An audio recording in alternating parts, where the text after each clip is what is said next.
Mr. Pat, for me, I know you've been interviewed on this thing before, okay? And I've got the transcripts of those interviews and things that were said. Now I've got to redo those interviews so I can get them to close this case.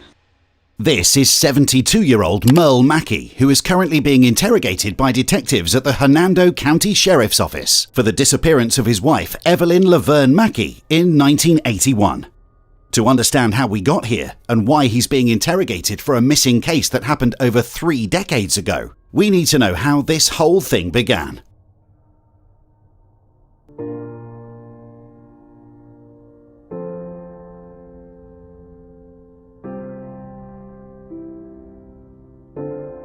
The story takes place in Hernando County, Florida.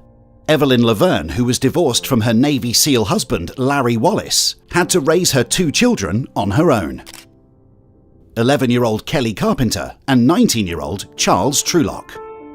Sometime in the late 70s, she met Merle Mackey at a prison outreach ministry for non-violent offenders.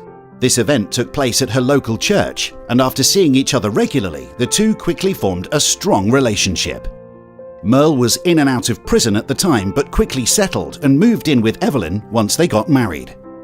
They were a happy couple, and everything seemed to be going smoothly. Evelyn's teenage daughter last saw her on the morning of November 5th, 1981. She made breakfast for her daughter, and Evelyn's new husband, Merle Mackey, took her to school. That afternoon, Merle went to pick up Evelyn's daughter alone. He told her and her brother that Evelyn had gone to Ohio to take care of her sick sister-in-law. But she did not arrive there, and her sister-in-law wasn't expecting a visit from her.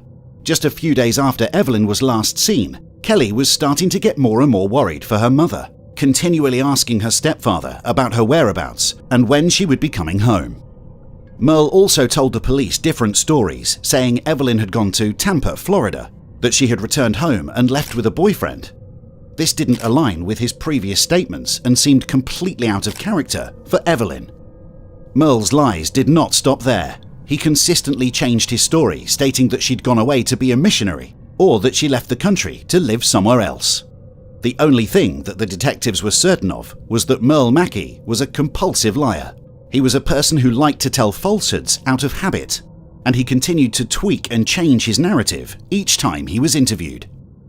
All that detectives knew at the time was that Evelyn vanished from the face of the earth on November 5th. There was no record of her being anywhere. Her family reported her missing in January 1982. Detectives learned that on the day she went missing, money had been withdrawn from her banking account multiple times. Months later, the account was completely empty. At that point, the case went cold, and it was not until Sergeant Phil Lankin attended the National Homicide Conference 33 years later that an inquiry into Laverne's disappearance was reignited. Investigators tracked down Merle in Chandler, Texas, and executed a ruse. They told him a plane crashed in South America and that they might have found Laverne's remains, possibly entitling him to money from the airline. In order for Merle to collect the payment, however, they said he needed to go over his statement regarding her disappearance. Merle agreed, and once back at the station, investigators would ask him to authenticate his previous interview transcripts. Do you remember the day she left? No. I'm trying to think what was. Come on. Walk with me here, buddy. Here, the detective is clearly frustrated, but he quickly makes it seem as if he was joking, as he laughs it off. If he gets too serious too soon, Merle would feel threatened and backed into a corner, limiting any chance of getting a confession. Establishing a friendly atmosphere where it's easy for both of them to converse is highly important in this interrogation. Do you remember her ever saying something about her brother's wife being sick? I don't recall that at all. And we'll go from there. I can't even remember what I ate for supper yesterday. The day she came up missing, were you at work or what? I don't have any clue. When she left, do you remember going to the bank and getting money out of the bank? The bank remembers you going to the bank and getting money out of the bank. I don't know how much I got. I could tell you, but I'm not going to. I want to validate these interviews, and you're making it hard on me. And I thought we'd be in and out of here in about 45 minutes. Well, this is going a little further. I can leave. At this point, the situation is very fragile. The detective has no legal right to detain Merle, and if he pushes him too far, he will leave. The detective is trying to find the right balance of still fishing for the right information whilst being careful not to trigger Merle into leaving the room. This is an interview that you had here. He said, well, she already had the suitcase packed and all that stuff. She's going to take it with her. Do you remember why she told you she needed to go again? Her brother's wife was sick. I don't remember what she was sick from. Had she ever gone up to take care of her brother or his wives or anything before? I don't think so. Was that the first time? Yeah. She said she was going to be gone for a couple of weeks, and if she'd gone a little bit longer, I just figured something needed a little more time. 3 times. That memory's a lot better than you remembered. Something that I discovered. What's that? She had been going with some guy that she worked with at the driver's license office. You said, I saw her. So I said, okay. He said, I saw her about a week after that phone call, second phone call. She had a green Cutlass. I wanted to go through your interviews because I wanted you to realize what you said back then. And did I kind of play a trick on you about the she's been found before? Yes, I did. Okay? And I apologize for that. But I didn't know any other way I could get you to walk through this story. Back on November the 5th, 1981, okay? Unfortunately, I think that it's something you've been hiding all of this time. Notice how Merle's demeanour has changed. He went from being relaxed and confident throughout the entire interview to being slightly anxious and attentive the more that the detective pushed on a hard subject. And quite frankly, this is coming back to haunt you. Well, I in order to get me there. Well, you know what? I haven't confessed. How was it? The case went to Cold Case, which is us, and it's been put together. And it's coming. It's coming. And what is coming? You're fixing to be charged with this. Charged with what? The death of Laverne Mackey. In 1981, there was a statute of limitations in place for second-degree murder, which has already expired, meaning the detectives needed a confession in order to charge him with premeditated first-degree murder. Otherwise, Merle would be free to go home. There are enough contradictions in your story here. Back then, you told so many different versions of what happened to her.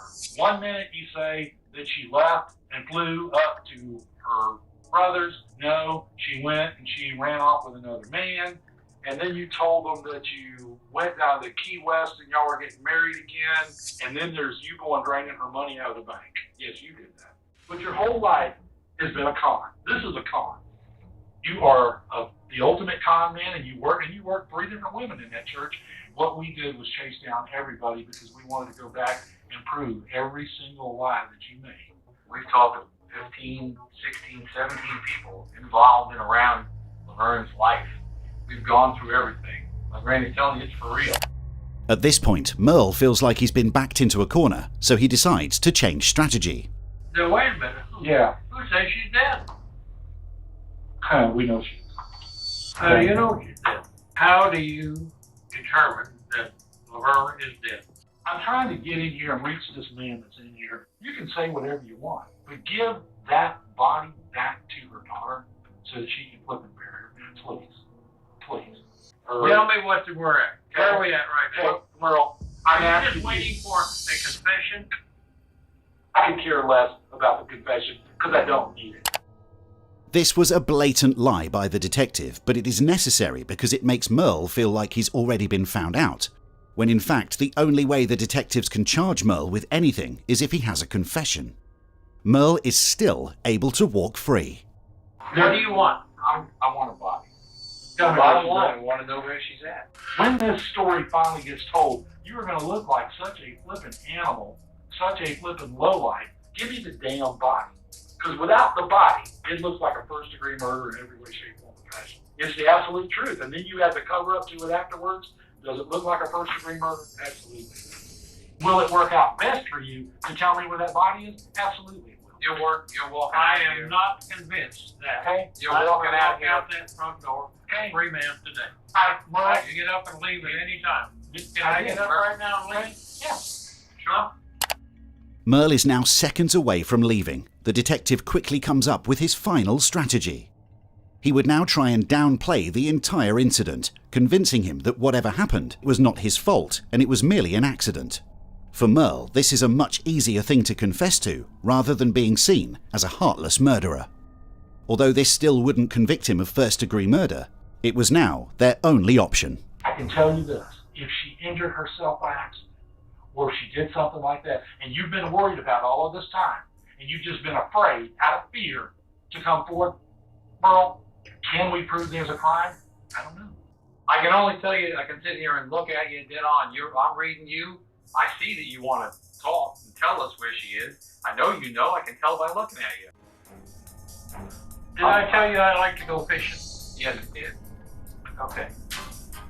I went fishing at Inglis. She fell at the dock, hit her head, fell in the water. I have been back there 100 times, raving about that deal, that I didn't jump in the water and save her. I've been living with this for 32 years. I was scared they'd think that I killed her. After almost 33 years, Merle Mackey has finally admitted that his wife was indeed dead, and that he was present at the scene. However, the detectives are not fully convinced of this version of the story. Why didn't you call for help and say, hey, she's in the water? Her head was bleeding pretty bad. She was not breathing. The body in the water, especially that one, it doesn't go away. Please. I put some weight on her to take her body down. When I roped that rope around that woman and watched her sink, it's never gone away. It was an accident. You telling me the truth right now? I'm telling you, this is straight business. Merle, you're picking her up. I just took her clothes. You're pulling her and you're taking her up out of the water? Did you lift her back up onto the dock? No, because she was, blood was just spurting out. Just spurting out. At this precise moment, Merle Mackey unknowingly confessed to committing first-degree murder. The word spurting suggests that Evelyn was still bleeding and therefore alive when Merle decided to tie her up and throw her into the water. I held her with one hand, I took the anchor, I put it on her, I wrapped it around her with the rope, and I turned her loose and shoved her underneath the dock. Tell us where we can find her so we can give her body back to her kid. I'll tell you what I'll do. What will you do? I will drive to Florida, and I'll go with you to that dock. And I will call you as soon as I get there. You could go there with us. You could drive the front seat. We could go there. I don't want to do that. I'm done. I'm done. You want to argue? I don't want to argue. I said I will be in Florida, and I will show you the dock. That's it. I'm done. Although Merle had confessed to killing his wife, the case was out of the detectives' jurisdiction, meaning they had no authority or arrest powers. They presented the case to Florida's 8th Judicial Circuit Assistant Attorney Brian Kramer, and a grand jury indicted Merle for first-degree murder. Detectives searched the docks where he claimed to have left Laverne's body, but they concluded there was no way her body was going to be found. They didn't believe that Merle was telling the truth about where he hid the body. Merle pleaded guilty to second-degree murder and was sentenced to 10 years in prison.